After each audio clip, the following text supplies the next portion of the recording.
Welcome to another edition of Schuck on a Truck. This one is NCAA tournament style.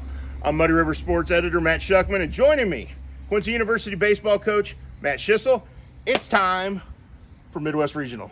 It is time to go dancing. Ready to make a road trip to Michigan? Yeah, we are. We're leaving later today at 1 o'clock. Shouldn't be too bad of a bus drive. We've made worse this year, so. True. But last time Hawks went to a regional in Michigan, turned out pretty well. It did. 17 was a fun year. Eerily similar season. Yeah. Ups and downs. Records pretty similar. Never know what's going to happen. What do you like about this team as you guys head into the regional? Most of the games this year that have went our way or went the other team's way, there's been a lot of fight. You know, there's been a lot of ups and downs, but the one thing this team does is fight. You know, there haven't been many games where we've just been beat. Obviously Sunday was one of those games, but other than that, there's been fight in every game, and that's one thing that bodes well in the postseason. Well, I know you and I have talked about the fact that you guys take a punch and you come back and deliver a punch. You did that with Lewis. Lost on Saturday in the GLVC tournament, came back on Sunday morning, punched them back to advance to the championship game. We did. I think to the team's credit, myself, I think everyone, after we beat Indy in that close game, I think everyone started looking towards Sunday and kind of overlooked Saturday. So, yeah. It's a situation where, because you have some guys with experience, some guys who have played in the regional, one of which actually was on that 17 team and pitched in that, in Alex Pribble. Yes. They've got the experience to handle this situation, don't they? Absolutely. You know, Stevens and Pribble, they came back for their 6 years to play in this type of game. You saw it Saturday against Indy. They've got that experience. You know, they've both been to 4 or 5 regionals. A guy like Lance Lawson's played in 3. You know, you go down the list, we've got guys that have played in 3, 4, 5 regionals, and that helps out. Offensively, this team's been pretty good all year. Obviously, that starts at the top. Luke Napleton's had a heck of a year. First team all GLVC at catcher. What have you liked about his progression from freshman to sophomore year? We had Reggie last year, Jake Kluzniak. He was kind of the senior leader, dealt with the pitchers. He knows the game well. He kind of took over that leadoff spot. He taught Luke a lot, both offensively and managing a staff. And I think Luke's done a really good job of that this year. And he's kind of coming to one of his own as a hitter, and him at the top, he gets on base, he moves guys around, he can bunt, he can hit the ball over the fence. He knows the game. So it's been really good having him at the top. The year he's had, he's now tied for second in single season home runs in program history. Did you expect those kind of power numbers from him? I didn't. To be honest. We knew he had a little power. Mm-hmm. We didn't think it'd be 18 home runs. But, if you ask him, he'd still tell you that he strikes out too much. That's the type of kid he is. Yeah. Well, and behind him you have Dason Crows, All-American second baseman, who you look at and go, he's been up and down this year, and then you look at the end result, and the numbers are pretty darn good. They are. I don't know what he's hitting. It's probably 370. And compared to last year, and even the year before the COVID year, he'd tell you he's in a slump. Yeah. And that's, again, just the type of kid he is. Having those two guys at the top is really helpful for the offense. But even when Dason hasn't hit well or when he's been in a slump, he's a guy that doesn't strike out much, and is going to find a way to make a play for you, isn't he? Absolutely. He's been very good for us defensively this year. And even the times he gets outs, a lot of times they're hard outs. They're long at bats, 5, 6, 7 pitch at bats.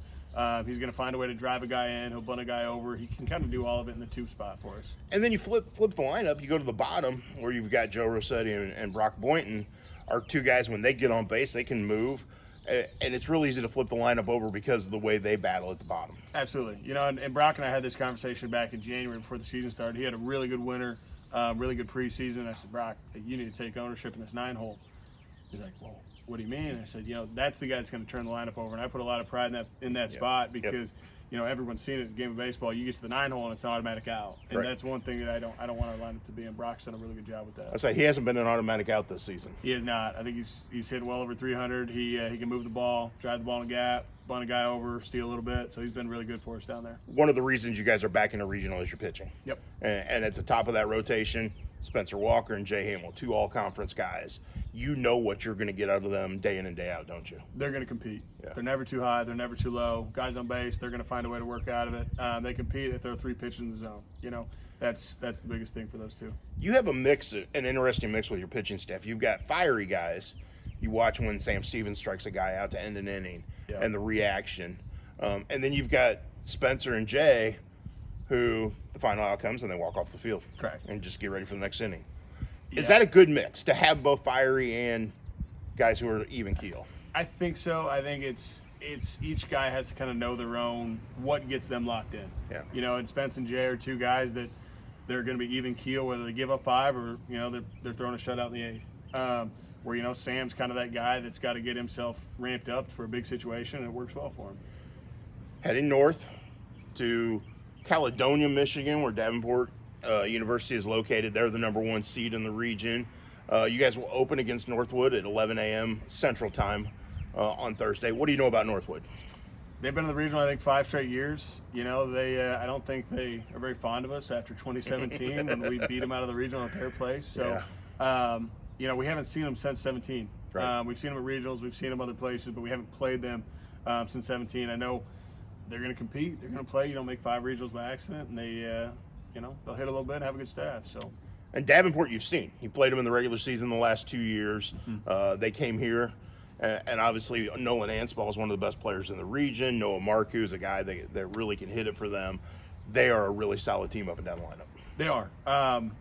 It's a bloodbath every time we play, one way or the other. Yes. You know, there's a lot of runs scored. So I'm excited to get them somewhere other than QU Stadium because they hit a little bit better here. But even the regional, you know, last year ended up not in our favor, and they scored a lot of runs there. So we'll see. Hope it's more of a pitching game than a hitting game. I think we've played them more than anybody else the past 2 years, so it'll be a pretty familiar foe.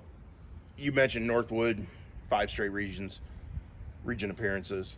7 for Quincy, the most in the region right now, longest streak of anybody. Yep. What does that mean to you in this program to keep that streak alive? It means a lot, honestly. It's it wasn't always like this. You know, you've been covering QU baseball for a long time. Yeah. Since I've been here, we've been in regional, and I think that's something that myself and the guys take a lot of pride in. You know, playing postseason baseball. That's why kids come here. You know, it's one thing we talk about when recruiting kids. Playing in the postseason, having a chance to play in a super regional, having a chance to go to the World Series, and that's kind of the goals. Get back to the World Series and see what we can do there. So I know at the beginning of the year the guys talked about this is a World Series caliber team. There have been some ups and downs. Is it still a World Series caliber team? I think so. I think we've got the pieces to do it. It's I truly, and I told the guys this weekend, I don't think we've hit our peak yet. Yeah. I really don't. I don't think we've put everything together and played together for a full weekend, for a full 2 weeks, for a full month. You know, look, we go down and play the #8 team in the country, and we won game 1 pretty well, and then you know, we blew game 2 and 3, figured some things out of the mound, and then, you know, #7 UIS comes in here, we take 3 out of 4. Right. You know, we've competed with those guys, and I think the potential's there. I can't tell you what it's going to happen, but I think it's there. Has it been an enjoyable first year as head coach? Most days, yes. Most days, yes. Okay, but as a coach, and you're going through the trials and tribulations of a season, the ups and downs, the highs, the lows, you're working. Correct. Do you get to enjoy it when it's all over? I know it's tough to enjoy the moment sometimes when you're working every day to get better and get guys prepared. Do you take time to enjoy it when it's over? Yeah, I think so. The guys make it enjoyable. It's a fun group. It's a talented group. That obviously helps everything. We all know that. And I talk to the guys a lot about take yourself out of your current situation and kind of look at the big picture. And when I do that, you know, it's first year, we got a really talented club, going back to a regional again, made a good run in the conference tournament. There's nothing to complain about that. Now, obviously recently married. Yep. You're in the NCAA tournament as a first-year head coach. Yep. Your wife, Mackenzie, will be in her first year as a U women's soccer coach in the fall. Yep. If she doesn't make the NCAA tournament, do you get the honor of then deciding, like, where you go on vacation? Is there going to be any little rivalry there to see what happens? There might be. I think they've got a good chance. I know she's bringing in a good club, got a lot of good returners. So, to be honest, you asked her, you asked me. I don't think either one of us plan on taking vacation anytime soon. So, our vacations, we kind of tie into recruiting trips. So yeah.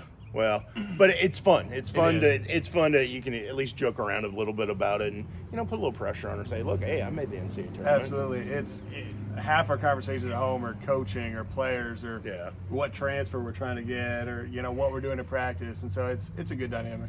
Now, you realize the 7 straight regional appearances is the second longest streak in school history of any sport. Is it?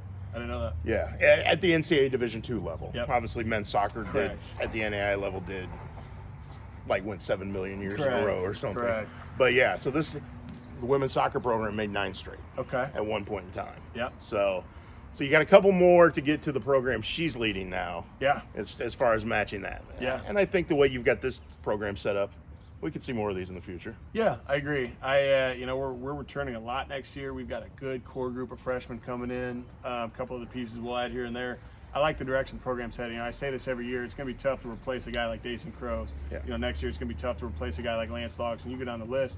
But every year we find a way to do it, and that's, I think, what really makes this place a special place and a good program is every year we find a way, find a new guy, find a couple new guys, and find a way to get back to the postseason. Now you just got to find a way to win this week. Absolutely. Win game one. Yeah. You win game one this weekend, it makes life pretty easy. Not pretty easy, but a lot easier. Yeah, well, should be a lot of fun. Yeah. Safe travels to Michigan. Thank I you. know you and I will be talking as the week goes on, and we'll be giving complete coverage of the Hawks in the NCAA tournament at Muddy River Sports, as we have all year. And I look forward to seeing what happens with this group, and who knows, maybe a World Series bid is in the works in a couple weeks. Yeah, hope so. Awesome. For Matt Schissel, I'm Muddy River Sports editor Matt Schuckman. This has been another episode of Schuck on a Truck.